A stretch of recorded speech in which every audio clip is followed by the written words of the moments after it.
Cléopâtre et les pyramides. Cléopâtre vivait plus près de l'atterrissage sur la Lune que de la construction des pyramides. Oui, vous avez bien entendu.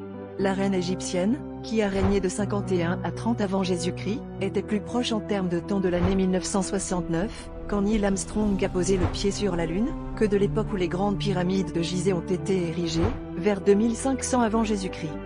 Cette révélation renverse notre perception du temps et de l'histoire ancienne. Les pyramides, souvent considérées comme un symbole de l'Égypte antique, avaient déjà plus de 2000 ans lorsque Cléopâtre est née.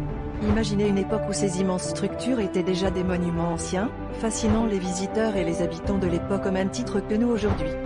L'idée que Cléopâtre était plus proche de l'ère moderne que de la construction des pyramides peut sembler incroyable, mais elle démontre comment l'histoire est un vaste tissu de connexions complexes.